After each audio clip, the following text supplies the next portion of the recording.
우리가 뭐 대통령이나 또 굉장히 필요에 따라서 기자회견을 하게 되는데요. 기자회견을 할 때 기자들이 물어봐야 기자회견이 되잖아요. 근데 물어보는데 마이크를 너무 늦게 갖다 준 거예요. 그래서 우리한테는 기자가 물어본 질문이 들리지 않았어요. 그런데 대답하는 거를 보면 기자가 무슨 질문을 했는지 우리가 유추해낼 수 있겠죠. 예를 들면 대답의 얘기를 들어보니까 대답 얘기만 들어도 뭘 물어봤구나 하는 것을 알 수가 있다는 것입니다. 오늘 예수님께서 십자가의 고난을 앞두고 예루살렘에 어린 나귀를 타고 입성하셔서 백성들은 종려나무 가지를 흔들며 호산나 우리를 구원해 주세요 하고 외치고 소리를 지릅니다. 오늘 본문 바로 앞전에 보면 19절에 보면 이런 말이 나옵니다. 온 세상이 그를 따르는도다. 이 말씀이 저는 마음에 와닿는데요. 많은 사람들이 자기가 기대하는 게 있었어요. 예수님에게. 여러분도 오늘 예배드리러 나오시면서 예수님에게 나는 기대하는 게 있습니다. 나는 원하는 게 있습니다. 이럴 거란 말이에요. 그런데 이 당시에 많은 사람들이 종려나무 가지를 흔들면서 우리를 구원해 주세요 했는데 온 세상이 예수님께 주목했고 예수님을 따랐다는 거예요.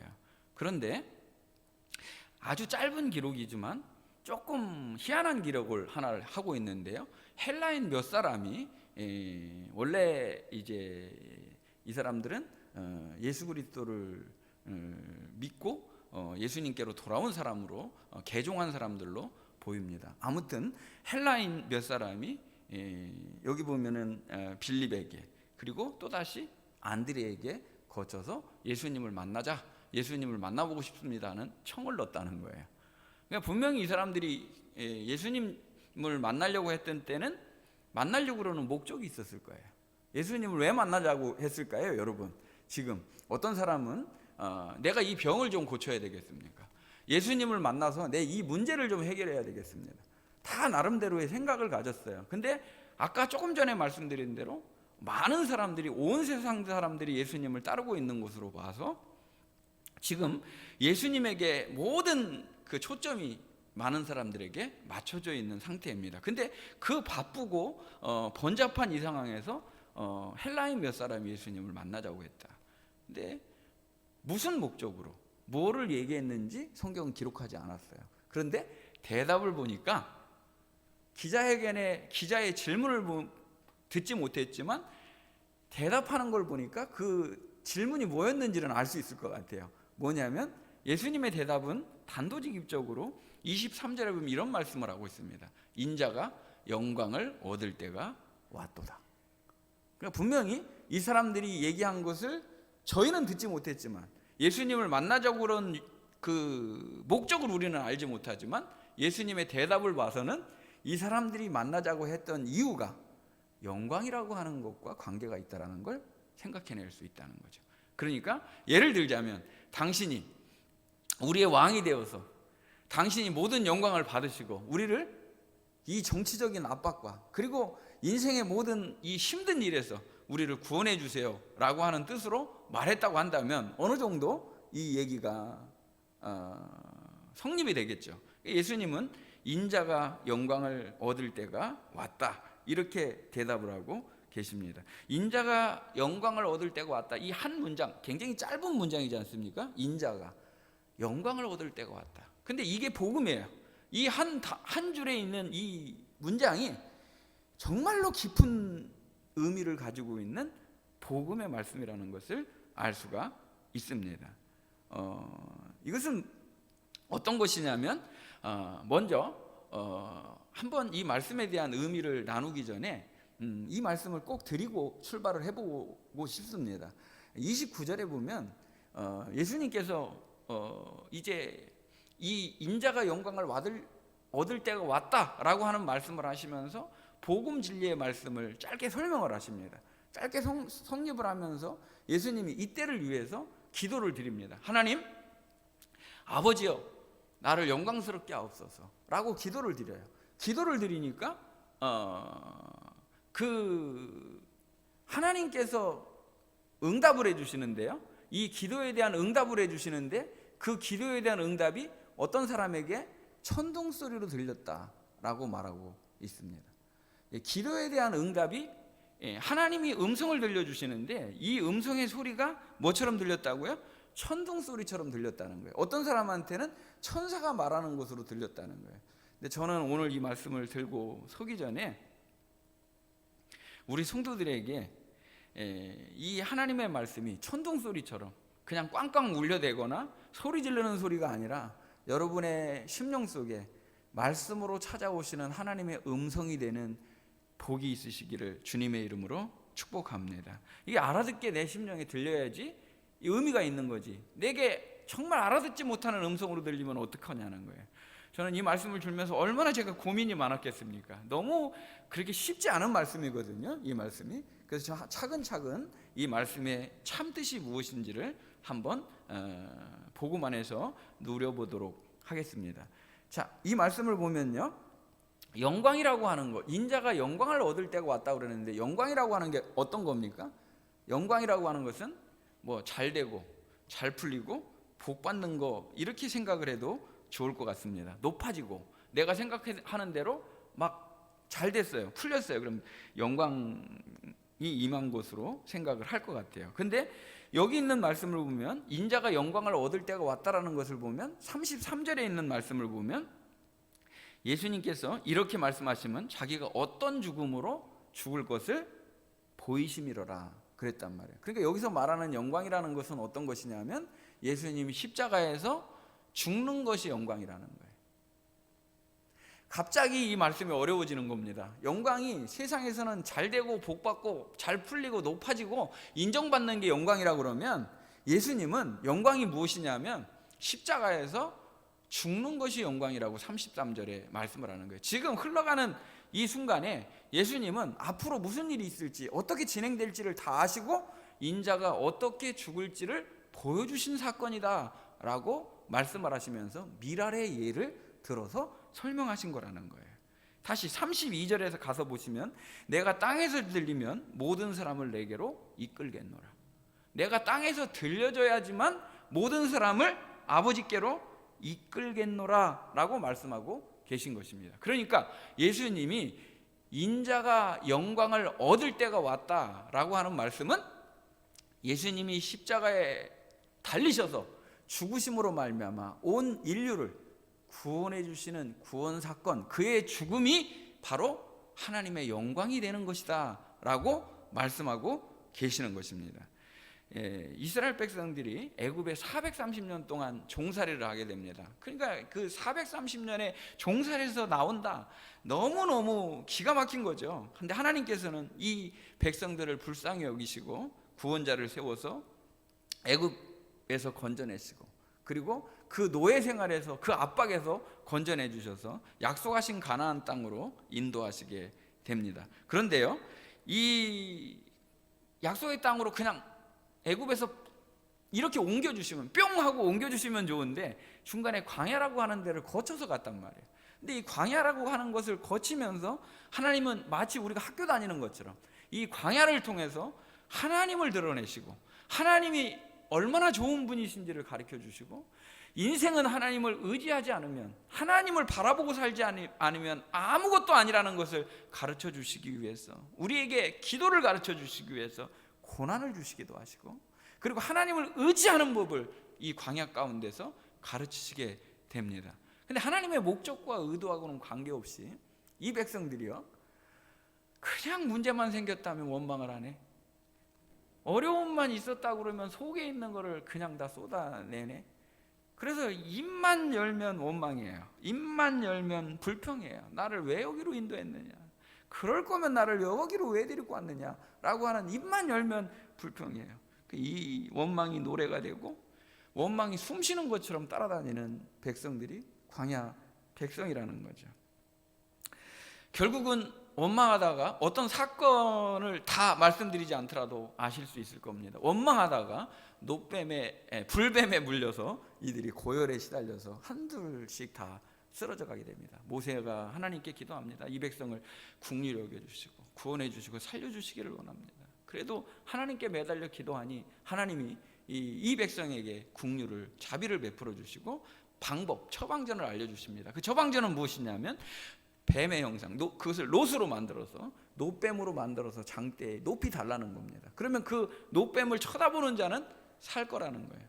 근데 인생이요, 얼마나 강팍하고 미련하고 교만한지요. 그거 쳐다본다고 살겠어? 그 노뱀 쳐다본다고 살겠냐고. 그게 뭐라고 그걸 쳐다보냐고. 아마 교회 나간다고 뭐가 달라지겠어? 뭐 기도한다고 뭐가 달라지겠어? 하나님 쳐다본다고 문제가 해결될 게 아니잖아 라고 말하면서 버티는 거예요. 얼마나 강팍한지. 이 자아가 만만한 존재가 아니거든요. 그러니까 끝까지 버티다가 고열에 시달려서 죽는데도 안 쳐다보는 거예요. 쳐다보면 산다는데도 안 쳐다보는 거예요. 그렇게 쳐다보라도 안 쳐다봐요. 예수님께서 니고데모와 복음에 대해서 말씀을 가르쳐 주시면서 요한복음 3장 14절에 보면 모세가 광야에서 뱀을 든 것 같이 인자도 들려야 하리니 라고 말씀해요. 그러니까 이 말씀의 참 의미는 어떤 거예요? 출애굽이라고 하는 것은 실제로 일어난 역사적인 사건이지만 그 역사적인 사건을 통해서 오늘 우리에게 주시는 교훈이 있다는 거예요. 지금도 똑같다는 거예요. 예수 믿으면, 그 복음을 받아들이면 내가 산다고 해도 그거 안 듣는단 말이에요. 천둥소리라는 거예요. 그거 쳐다봐서 되겠느냐는 거예요.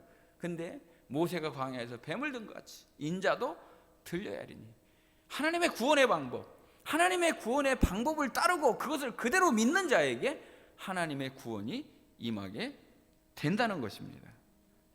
그것을 믿고 우리는 단순하게 하나님의 말씀을 믿고 따라가는 것이죠. 그러니까 단순하게 출애굽이라고 하는 것은 한 민족을 종살이해서 해방시켜 주는 것이 아니라 하나님의 구속, 하나님의 구원 역사의 그림자를 보여주시면서 내가 너도 이렇게 구원할 거라고 하는 축소판 밑그림을 보여주신 사건인 것입니다. 이 광야를 통해서 어떤 믿음의 여정을 우리가 걸어가야 될지를 배울 수 있는 지혜가 필요하다는 것입니다. 예수님을 믿는 것이 얼마나 복인지, 내가 그리고 예수님의 말씀이 들려지는 것이 얼마나 복인지 감사하면서 주님을 쳐다보고 주님을 바라볼 수 있는 은혜가 우리 모든 성도들에게 있으시기를 주님의 이름으로 축복합니다. 다시 이것을 정리하면 영광이라는 것은 예수님이 십자가에 못 박혀 죽으시는 것을 의미하는 것인데 바꾸면 어떤 걸까요? 영광을 다시 오늘의 의미로 바꾸면 어떤 것일까요? 예수님이 십자가를 지는 것은 하나님의 뜻을 이루어드리는 거예요. 하나님의 구속 역사가 완성되는 거예요. 다시 말하면 영광을 바꾸면 하나님의 뜻을 이루어드릴 때, 하나님이 그렇게도 원하시는 것, 하나님이 그렇게도 기뻐하시는 것을 하는 것이 곧 영광이라는 것입니다. 그러니까 우리의 삶에 하나님의 영광이 임한다는 것은 하나님이 기뻐하시는 뜻을 행할 때, 하나님이 원하시는 것을 내가 기쁨으로 할 때 나에게 이미 뭐가 온 거예요? 하나님의 영광이 임한 거라는 거예요. 이해가 되시나요? 영광은 다른 데 있는 것이 아니라 잘 풀리고 인정받고 높아지는 것이 아니라 하나님의 뜻을 행하는 그곳이 하나님의 영광이 나타나는 장소라는 거예요. 여러분의 심령에 주님의 기쁨 되기를 원하며 주님의 뜻을 이루어 드리기를 원하는 마음이 불붙듯이 일어나서 하나님의 원하신 가운데 삶의 초점을 맞추고 그 하나님이 기뻐하시는 것을 이루어 드리는 영광이 나타나는 삶을 사시기를 주님의 이름으로 축복합니다. 예수님은 늘 그 초점이 있는 삶을 사셨어요. 그러니까 예수님은 항상 하나님이 목적하신 것에 초점을 맞추셨어요. 하나님의 시간에 초점을 맞추셨어요. 하나님이 이루실 일에 초점을 맞추셨어요. 하나님의 원하심에 초점을 맞추셨어요. 예수님은 말투가 이거예요. 내가 온 것은, 요한복음 10장 10절에 있는 말씀을 보면 내가 온 것은 양으로 생명을 얻게 하고 그리고 더 풍성히 얻게 하려 하심이라. 요한복음 10장 10절에 보면 내가 온 것은 양으로 생명을 얻게 하고 그리고 더 풍성한 삶으로 우리를 초대해 주셨다는 거예요. 그러니까 예수님 오신 것은 그냥 단순하게 오신 것이 아니라 예수님 오셔서 그의 죽으심으로 말미암아 우리에게 생명을 얻게 하는 거예요. 하나님의 영광을 위해서 살아가지만 그 영광이 나타나는 것은 우리에게는 뭘로 다가온다? 구원과 생명으로 다가온다는 거예요. 마가복음 10장 45절에 있는 말씀을 보면 이에 예수께서 제자들에게 이르시되 인자가 온 것은 섬김을 받으려 함이 아니라 도리어 섬기려 하고 자기 목숨을 많은 사람의 대속물로 주려 함이니라. 예수님이 온 것은, 계속 제가 말씀드리는 겁니다. 내가 온 것은, 인자가 온 것은 왜 왔느냐? 섬김을 받으려 온 것이 아니라 도리어 섬기고 자기 목숨을 많은 사람의 대속물로 주려 함이니라. 그러니까 세상 죄를 다 짊어지시고 하나님과 우리를 화해시켜 주시는 대속제물이 되셔서 당신의 몸으로 우리의 모든 죄악을 짊어지시고 그 죄의 문제를 해결해 주시기 위해서 대속제물이 되셨다는 거예요. 그래 보라, 세상 죄를 지고 가는 하나님의 어린 양이로다. 그분이 우리의 죄를 담당해 주셨기 때문에 하나님께 나아갈 수 있는 은혜를 얻게 된 줄로 믿습니다. 제가 요즘 그 히브리서 말씀을 정말 깊이 은혜를 받고 있는데요. 히브리서 말씀을 보면 예수님 얼마나 좋으신 분이신지, 예수님이 얼마나 우리를 위해서 정말 어떤 일을 하셨는지 너무 자세하게 나와 있어요. 그래서 히브리서 2장 1절에 보면 그러므로 너희는 흘러 떠내려 가지 않도록 유념하라. 꼭 생각해야 된다는 거예요. 흘러 떠내려고 하는 믿음이 뒤로 퇴보되면 안 되니까 너는 유념하라. 그러므로 유념하라. 3장 1절에 보면 예수 그리스도를 깊이 생각하라 라는 말씀을 하십니다. 그럼 자, 깊이 유념해야 되고 깊이 생각하는 사이에 주신 말씀이 뭐냐면 예수님이 하신 거예요. 근데 예수님이 무슨 일을 하셨느냐면 예수님은 히브리서 2장 10절에 보면 구원의 창시자가 되셨다. 예수님은 우리 구원의 뭐라고요? 창시자라는 거예요. 구원의 창시자가 되셔서 우리에게 구원의 길을 내셨다는 거예요. 하나님께로 나아가는 길을 열어주신 분이라는 거예요. 우리 길의 안내자라는 거예요. 예수님 자신이 말씀을 하십니다. 요한복음 14장에 보면 내가 곧 길이요 진리요 생명이니 나로 말미암지 않고는 아버지께로 올 자가 없느니라. 예수님이 생명의 길이라는 거예요. 예수님 자체가 진리라는 거예요. 히브리서 10장에 보면 이것을 정리하기를 하나님께 나아가는 새롭고 산 길을 열어주셨다라고 말씀하고 있습니다. 우리의 구원의 창시자가 되시고 우리에게 구원의 길을 안내해주는 그 예수님께 붙어서 여러분의 구원이 이루어지고 아버지께로 나아가는 복을 받는 우리 성도들이 되시기를 주님의 이름으로 축복합니다. 다시 정리하면 예수님의 영광은 하나님의 뜻을 이루어드리는 것이고 그리고 십자가에서 자기 자신이 대속제물이 되어서 죽는 것이다라고 말씀하셨습니다. 그럼 우리의 영광은 무엇이 되어야 될까요? 우리의 영광은 하나님의 뜻을 이루어드리는 것이 되어야 된다. 하나님이 기뻐하는 것을 내가 지금 하고 있어야 된다는 것입니다. 그 성경에 보면 그 사무엘상에 이런 말씀이 나옵니다. 이가봇이라고 하는 말이 나오는데요. 이가봇이라는 것이 무엇이냐면요, 영광이 떠났다라는 뜻이에요. 그러면 가봇은 영광이고요, 이가봇은 그 영광이 상실됐다, 잃어버렸다, 떠났다 그런 뜻이에요. 그러니까 이가 뭐예요? 부정접수어예요. 이가 붙으면 영광이 없다, 영광이 떠났다, 영광이 상실됐다, 영광 잃어버렸다 이런 뜻이라는 거죠. 근데 아주 중요한 것이죠. 이 말이 왜 나온 겁니까?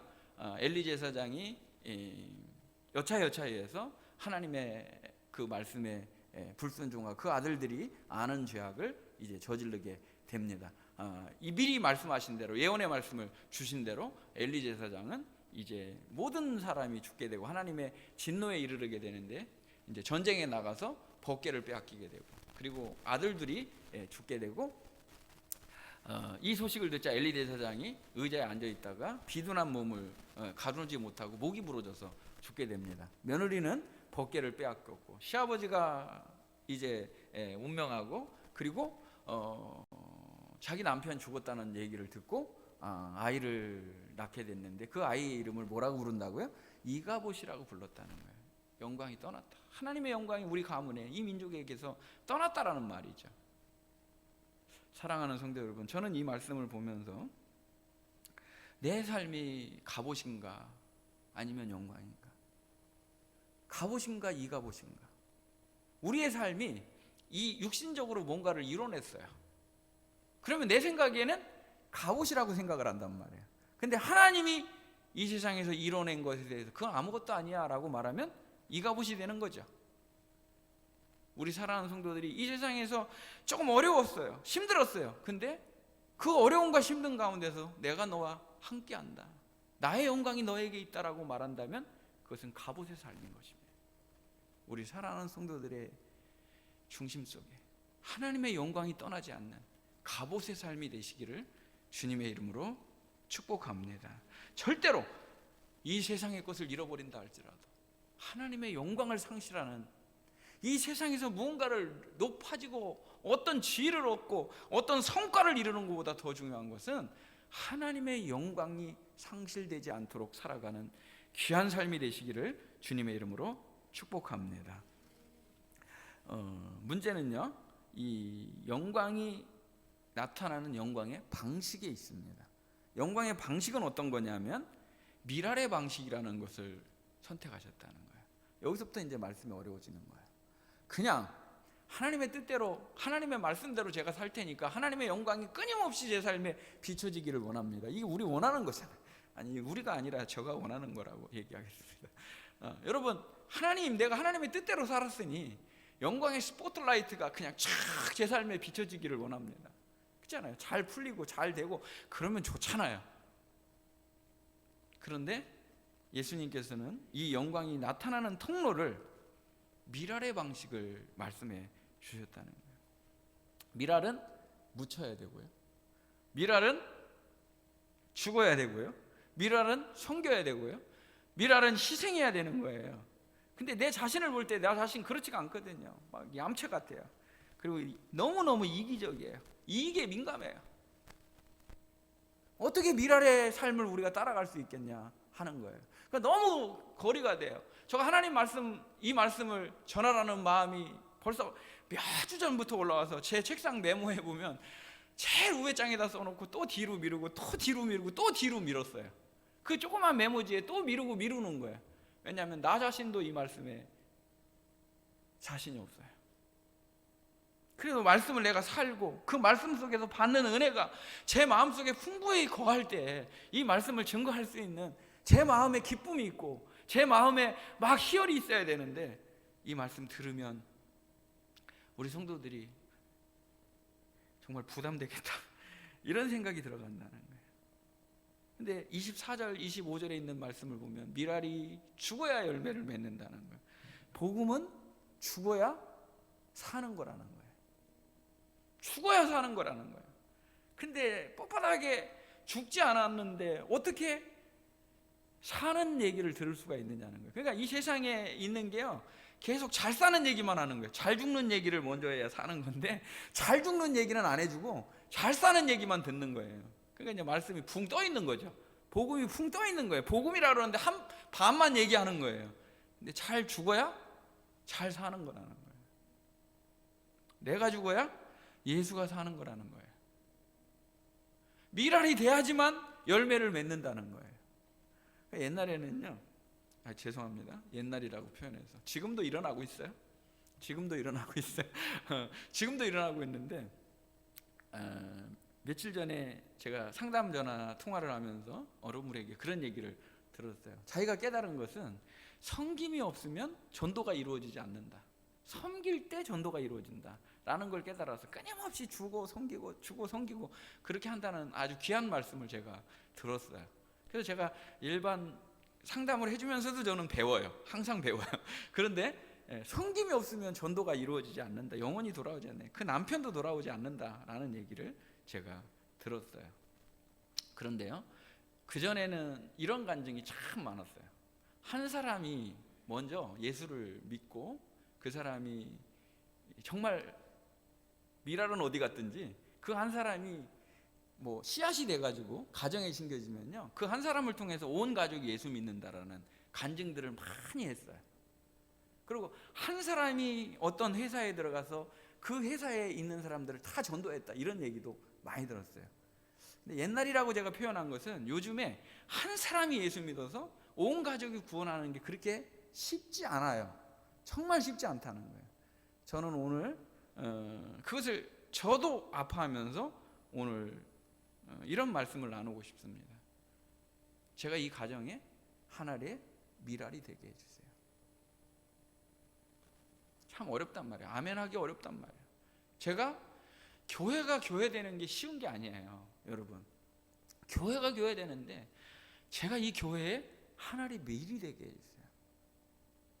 지금 현대 성도들은요, 어떻게 하면 부담 없고 편한 교회를 내가 선택할 수 있을까가 거의 대부분의 다는 아니고 그런 기준들을 많이 갖고 있어요.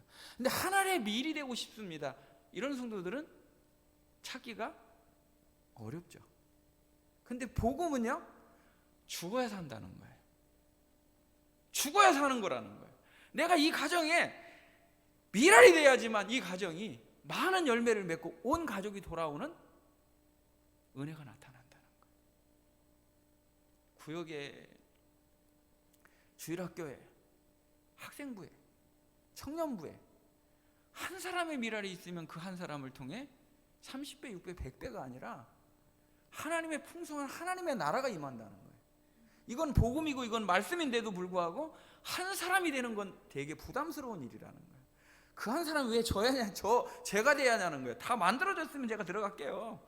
제가 다 갖춰졌으면 제가 한다니까, 참여한다니까. 이게 일반 사람들의 생각이라는 거예요. 예수님은 내가 미랄이 되라는 거예요. 그런데 너가 미랄이 되라 말씀하시지 않고 감사한 거는요, 예수님이 미랄이 되셔서 자신의 몸을 내어주신 거예요.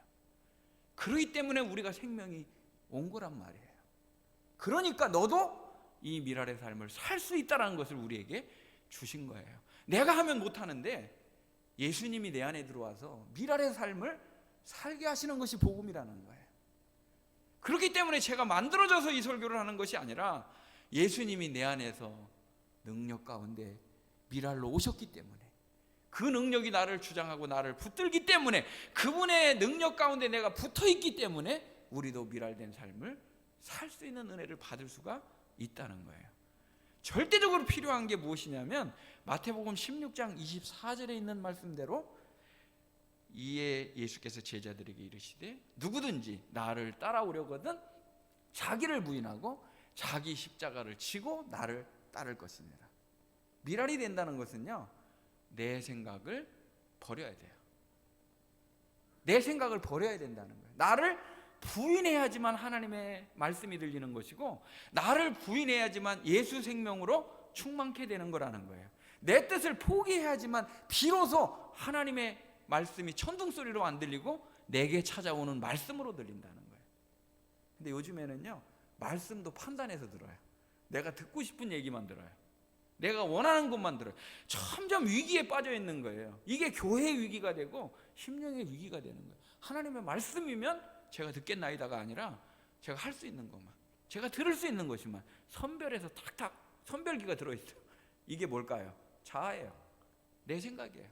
이게 버려지지 않으면 진짜 예수님의 제자는 될 수가 없는 것이죠. 예수님을 따르는 것이 안 되는 거예요. 그래서 자기를 부인해야 되네. 그러니까 미랄이 나는 안 죽어, 나는 죽을 수가 없어, 나는 이거는 지켜야 돼, 그런 미랄은 없어요. 그죠? 묻히는 거예요.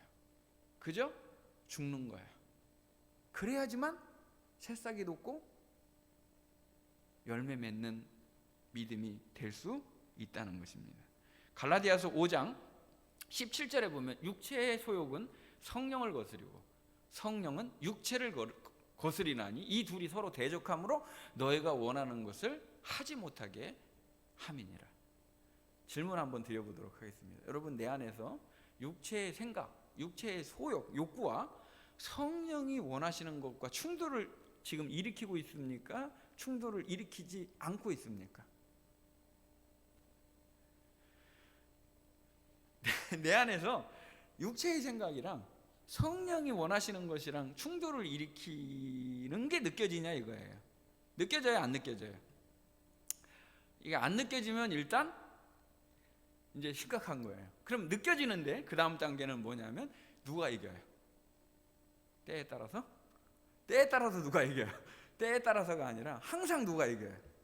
어떤 사람은 항상 육체의 소욕이 이기고 어떤 사람은 항상 성령의 생각이 이기고 그런단 말이에요. 그럼 육체의 소욕이 이기는 사람은 육신의 사람인 거예요. 그렇죠? 성령이 원하시는 것이 이기면 영의 사람인 거예요. 그래서 육신의 생각은 사망이고 영의 생각은 생명과 평안인 것입니다. 열매가 다르죠.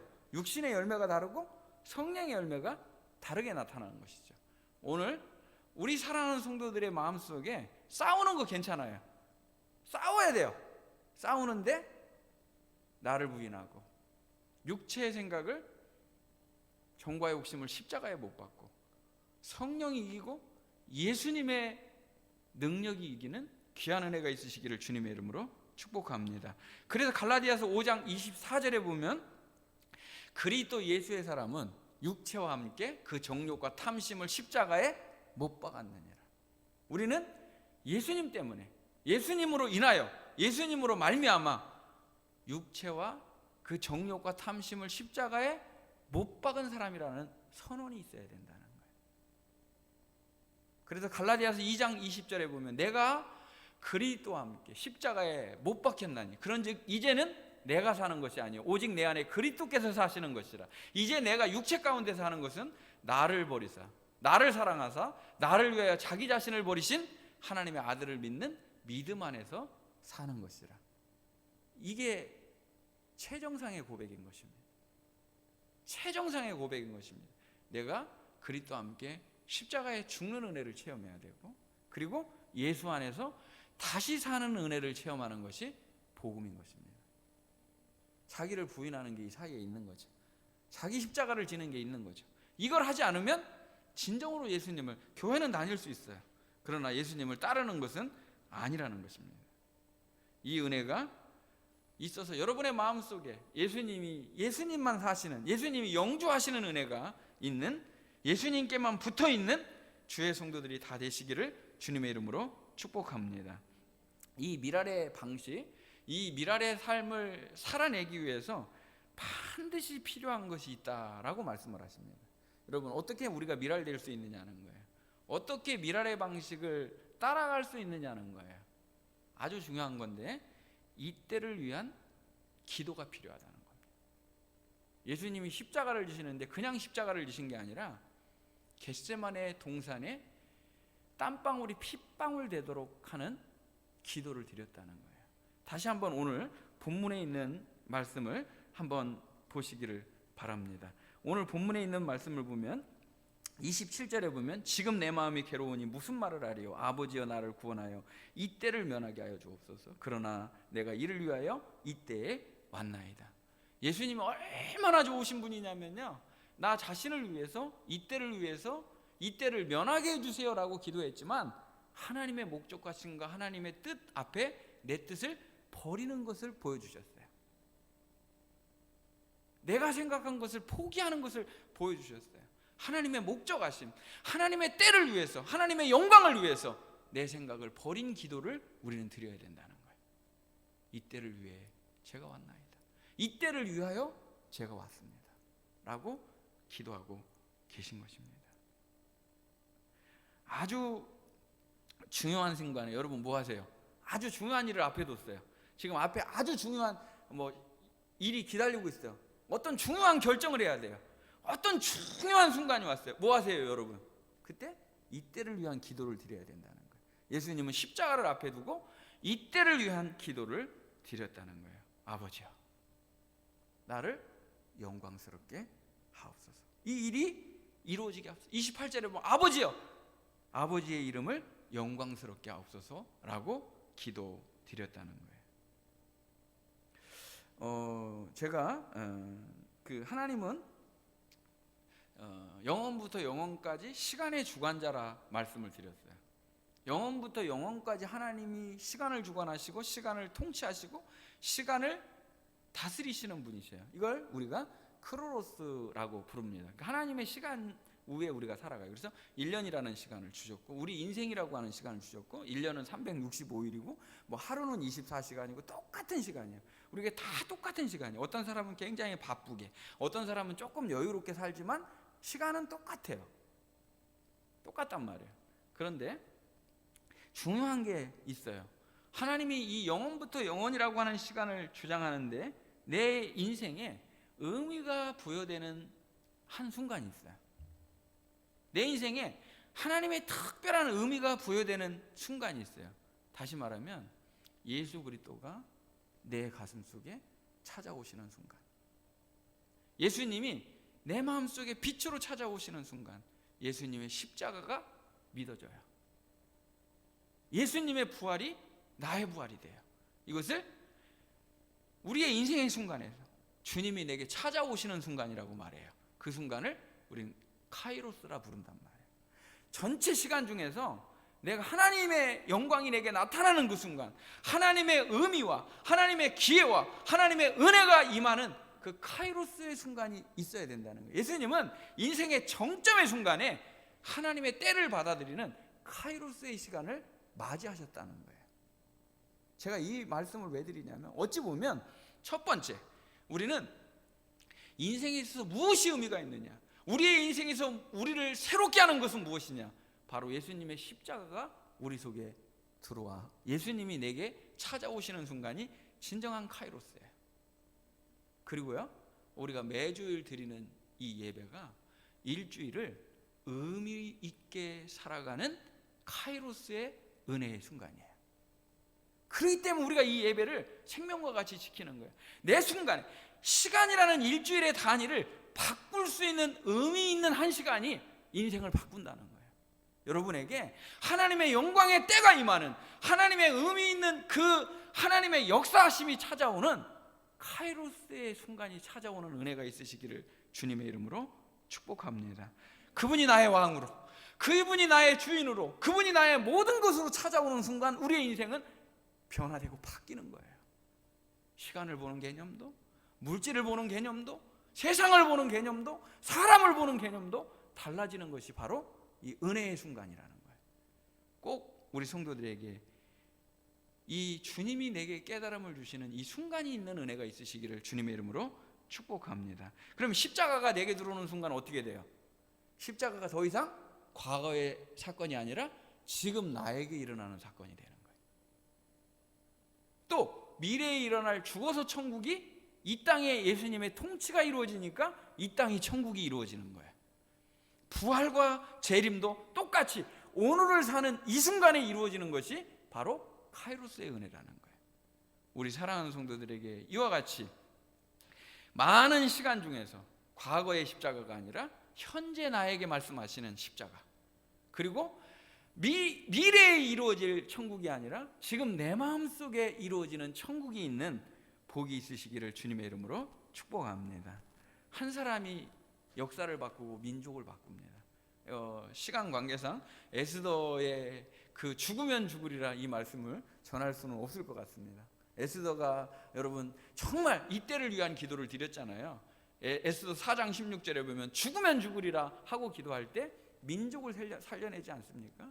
우리 사랑하는 성도들이 가정을 살리기 위해서, 자녀를 살리기 위해서, 교회를 살리기 위해서 죽으면 죽으리라, 이때를 위해서 나를 보내셨다라고 하는 사명의식이 있다면 하나님이 여러분을 사용하셔서 정말로 큰 은혜를 베풀어 주실 줄 믿습니다.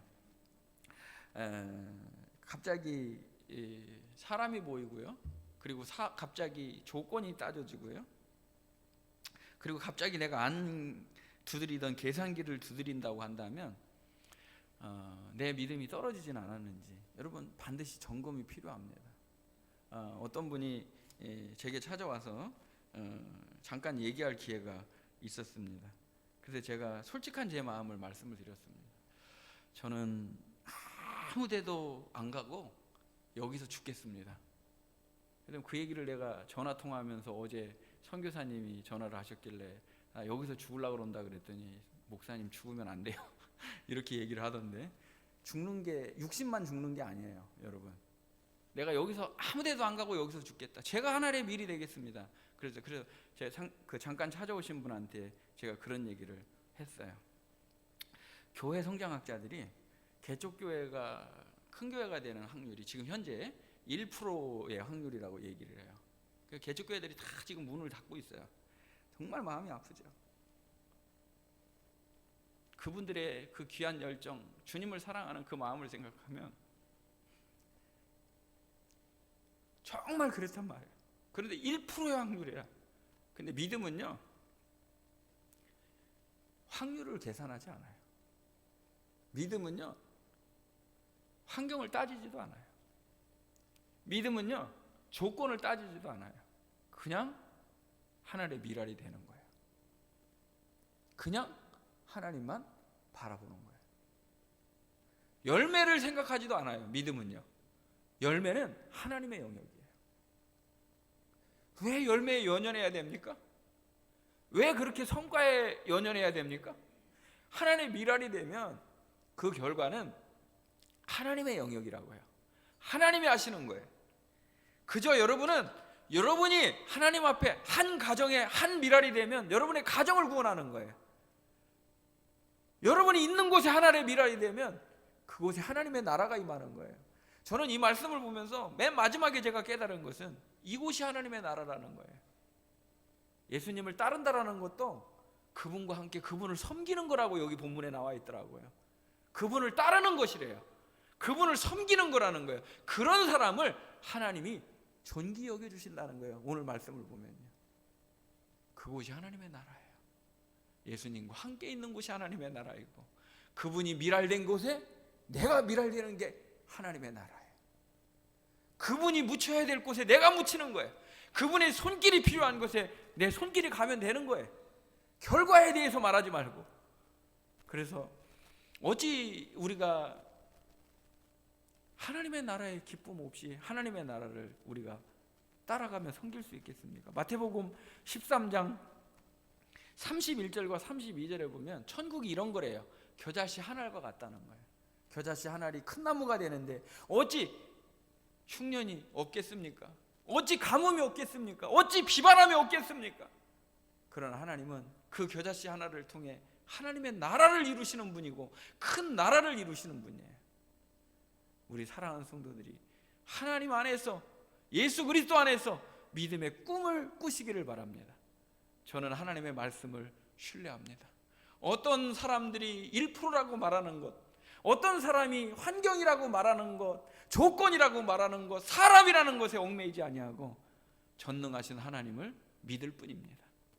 그분이 원하면 내가 미랄이 되면 되는 것이지 뭘 그렇게 따져요. 오늘 하나님의 영광에 초점을 맞추고 하나님의 영광이 있는 삶을 살아내는, 하나님이 원하시고 기뻐하시는 것에 초점을 맞추고 살아가는 우리 성도들이 되시기를 주님의 이름으로 축복합니다. 우리 사랑하는 성도들에게 잃어버린 이때를 위한 기도가 없다면 이때를 위한 기도를 회복하시고 이 고난주간에 진정으로 기도하면서 이때를 위한 기도를 드릴 수 있는 참으로 복된 성도들이 되어서 주님과 함께 미랄로 살아가는 은혜가 있으시기를 주님의 이름으로 축복합니다. 하나님 감사합니다. 긴 말씀이지만 이 말씀이 천둥소리처럼 들리지 않게 하시고 하나님이 내 마음에 들려주시는, 내 마음에 찾아오시는 능력 있는 하나님의 말씀이 되게 하옵소서. 그저 미랄로 살게 하시고 하나님의 영광의 때를 위한 기도를 깨어서 드릴 수 있는 저와 우리 성도들이 되기를 간절히 원합니다. 주님, 우리의 가정에 제가 미랄이 되게 하시고 우리 교회에 제가 미랄이 되게 하시고 우리가 있는 곳에 하나님의 나라가 이루어지는 미랄의 복이 있게 하여 주시옵소서. 전능하신 하나님, 온 세계를 통치하시며 다스리시는 하나님, 말씀으로 역사하시는 하나님, 그 하나님을 순수하게 믿는 카이로스의 은혜가 있게 하여 주시옵소서. 예수님의 이름으로 기도하옵나이다. 아멘.